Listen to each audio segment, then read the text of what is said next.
Lisa, I feel so lucky that we're sitting down because your work is so kind and sharp and insightful. And also, when I realized that you also have a deep and abiding, I won't say hatred, but maybe hatred of toxic positivity, my heart lit up with joy.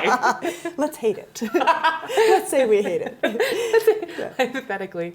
You really make a strong argument about how our preference for positive emotion might actually not be good news when it comes to parenting. Can you walk me through some of that? Sure. Well, first, let me just say it's such an honor and a treat to be with you. Aww. So thank you for having me. Thank you. So I wrote a book recently, The Emotional Lives of Teenagers, in which I truly lay out an argument that is not at all novel, not at all innovative. There's nothing controversial about it. It is straight down the middle Yet. of psychological science.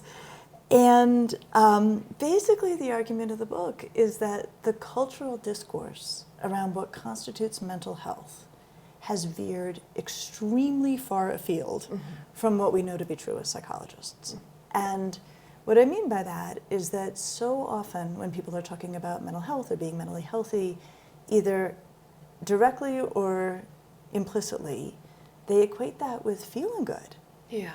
Yeah, just feeling good, right? Happy, at ease, you know. And those are lovely things, but psychologists, the rest of us were like, that has nothing to do with mental health. Like that actually has, like it doesn't even figure in. Like we have nothing against happiness, but that's never been how we size this up. And so I wrote this book to do my little part to try to course correct about what mental health even is. And so in the book I bring across a definition that I came up with, but it's basically standard to the field, which is mental health is about two things. Having feelings that fit the situation, even if they're not pleasant feelings. Yes. And then, probably more important, managing those feelings effectively. Going about coping in a way that brings relief and does no harm. So we can unpack that 40 ways, but it's, I think, in the end, a vastly more reassuring definition of mental health because it does not hinge on the idea that you could get to a place of feeling good and stay there. Right. That has never been on the menu. It doesn't need to be on the menu. It is much more about how we handle the vicissitudes of life. It just reminds me of one of the most sane early thoughts I had after my diagnosis was, and it was in the form of a prayer. It was like, God, let me see the world as it really is. And that, because I just felt so much pressure to be so performative. But when you describe, wouldn't it be nice if we allowed people to have feelings that fit their situation? I think, wow, I initially found that thought almost an impossible one to reach for. And you make an argument that culturally we may just, I'm thinking maybe for the last 50 or so years, I imagine like since the rise of an overwhelmingly certain kind of therapeutic paradigm, we are more and more worried about negative emotion. And we have it now, you're thinking like a cultural and maybe medical preference for grouping everyone on the more positive side. I think that's exactly right. I'll put it to you back in the inverse, because I think this is so often how it comes across, is that we have all these headlines right now on the adolescent mental health crisis, which is real. Yeah. But we also have all these headlines that equate psychological distress with a mental health crisis. So often when I'm looking at the paper and how these things are communicated at scale, being in psychological distress is often seen as equivalent to having a mental health crisis. And the way we actually think about it as psychologists is often the opposite. And what I mean by that is there are plenty of times where we expect to see distress and are more concerned about its absence than its presence. So garden variety examples, say your kid has a huge test tomorrow and they have not even started studying. We want to see anxiety under those conditions. We are much more worried about the kid who is feeling nothing in that moment. Your best friend moves away, we expect to see sadness. We're much more worried about someone who has no reaction to that. Yeah. And so my work right now is really around trying to advance a view that is quite literally 180 degrees away from the cultural message right now, which is psychological distress, mental health concern. And I'm like, unless it's not, unless it's actually proof of your extremely excellent mental health. And something bad happens. Yeah, and you should be feeling bad, right? So yeah. You know, when I say it, it's so obvious. This is not earth-shattering stuff. It's just that the discourse has moved very severely in one direction. Yeah. Yes.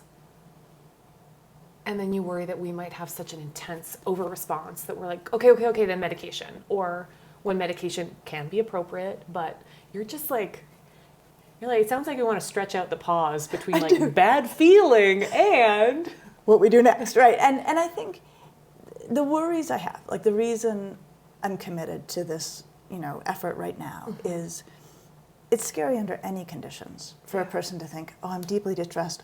Does that mean I have a mental health concern? Like that's like, I don't want people to have to worry like that. And then, you know, I've worked on adolescents my whole career. I'm 30 years into taking care of teenagers. By its nature, adolescence is this highly disrupted time with a lot of emotionality and a lot of negative emotions. And so then, you know, the thing I think about all the time is these headlines come one after another, is I think like, what must it be like to have your first teenager, to have them having these sort of garden variety meltdowns, which I promise you teenagers have always had, mine included. Since the dawn of time. Exactly. Yeah. And looking at this in your kitchen and you're thinking, yeah. Is this adolescence or is this an adolescent mental health crisis? Because it looks like a crisis, Yes. like no question. Yeah. And I just ache for the parents and caregivers who are trying to raise probably typically developing adolescents in the context of a lot of worry about teenagers and I think a lot of misunderstanding about mental health in teenagers. It just makes me think too that one of the interventions that I hear most commonly, because I'm writing a history of self-help right now, and then some of the recommendations, you know exactly where my brain is going. They're like, great, well then what we need to do in order to prevent any kind of mental distress is self-care. And if we teach them a certain regimen of like, and then it just becomes like what? Like bubble baths forever? Yeah. Like how's that gonna go? How's it gonna go? And it's actually, I don't know, I wasn't the person who had this thought. It came up in a conversation with a friend and it came actually through a religious leader in our community. And so I don't know who said it and I can't give proper credit, but I'm not gonna claim it as my own. And this person made the observation, you know, like self-care, it's very self-focused. It's very, very focused on the self. Yes. And if we want to feel better, often it's actually about thinking about what other people need and caring for others and making oneself of use. And, you know, not to some, you know, torturous extreme, you know, not to some martyrdom, but, you know, there's a real limit on how much self-care can help us feel good about ourselves. In my mind, I just underlined that a few times. It does seem like it might run the risk of, if we're so worried about an unhappy teenager, and then we want either to like bubble wrap it with a lot of, I mean, I know a lot of people who, I study like the limitations of affirmations, but a lot of like attempt to just constantly reframe in a positive direction, or then, okay, well then boundaries around yourself. And then, so when you say, well, actually it's being attuned with other people, I think that is a worry that like, how do we create, not that we create teenagers, but like nurture empathy in when our response might be like, okay, let's just protect them more. So I would say, let's simplify it and say it's a two-part process. So I think a huge part of how we nurture empathy in teenagers is actually to be deeply empathic with them. I think that there's a lot of good work that gets done in modeling, like really feeling deeply with a teenager, taking their feelings very, very seriously, caring very much about what they feel. I think that's how we create the capacity for them to turn around and do that for other people. I think it's actually really essential that we start there. But then I think the second part is to keep at the ready in terms of ways to feel better, right? So I've been very empathic with you. Now what will help you feel better? Keeping very high on the list, going and making yourself useful. Like, you will feel better, right? And it doesn't mean you're going to enjoy it. It doesn't mean you're going to feel better instantly. But keeping that available as a key option in terms of how we help young people feel better. How dare you advocate service? How dare you?